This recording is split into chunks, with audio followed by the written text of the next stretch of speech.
Hey everyone, welcome back to Corporate Decoder, the place where we decode corporate mumbo jumbo so you don't have to. Today we're diving into the semi-annual report of Fidelity Oxford Street Trust.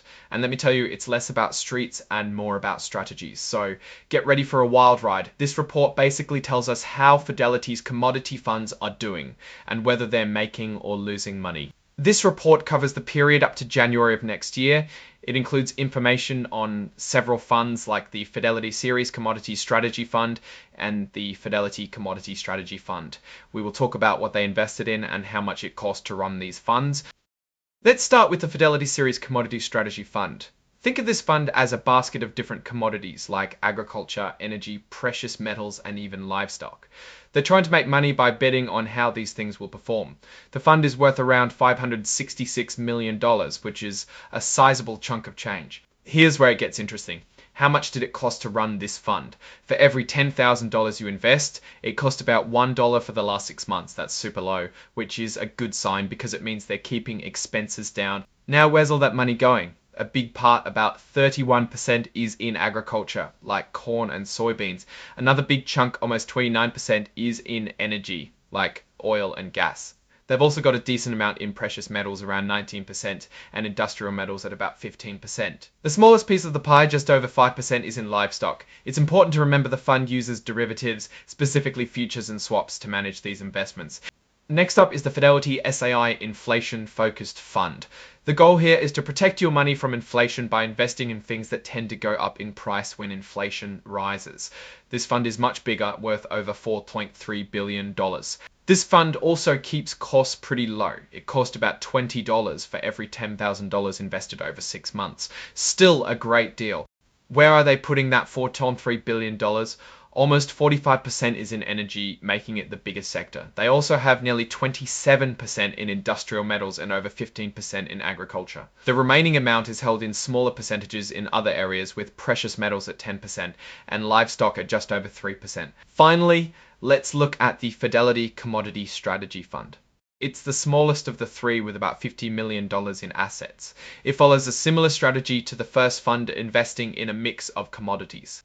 The expense ratio is a bit higher here, costing $30 for every $10,000 invested over 6 months. Like the others, it's spread across agriculture, energy, precious metals, and industrial metals and livestock. The numbers are very similar to the first fund we looked at, so they're likely following a consistent strategy. Now, let's dive into the heart of the matter, the financial statements. I'm talking about the real numbers, the ones that tell us if these funds are actually making money. Let's start with the consolidated statement of assets and liabilities for the Fidelity series. Commodity Strategy Fund. Total net assets for the fund are about $566 million. A big chunk of this is held in money market funds, over $500 million. They're also using futures contracts quite a bit, with unrealized depreciation of almost $1 million and dollars unrealized depreciation. I would just say that in general, most of the assets are in money market funds. Looking at the consolidated statement of operations for the same fund, their total income was around 17 million lies, but they had a massive net realized loss on futures contracts and swaps around $97 million. I will simply say that the fund was saved by a change in appreciation that led to a net increase of $31 million. Moving on to the consolidated financial statements for Fidelity SAI Inflation Focused Fund, they have over $4 billion in total net assets.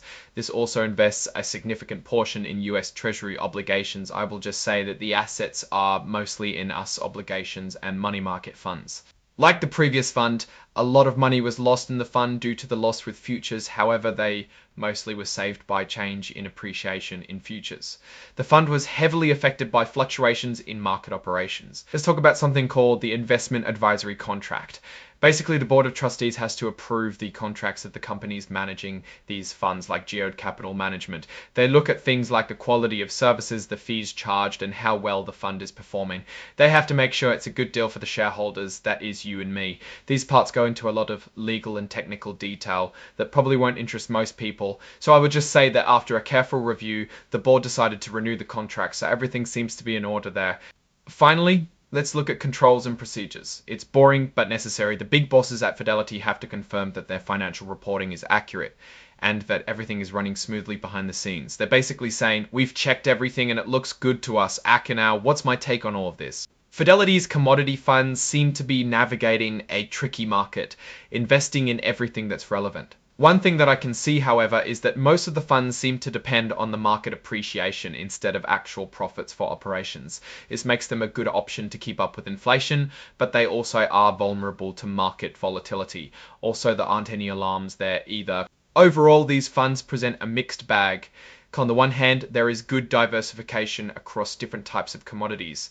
On the other hand, you have vulnerability to market fluctuation and high usage of financial instruments. You must be aware of your risk tolerance before considering this kind of fund. Thanks for watching. If you enjoyed this video, give us a like and subscribe.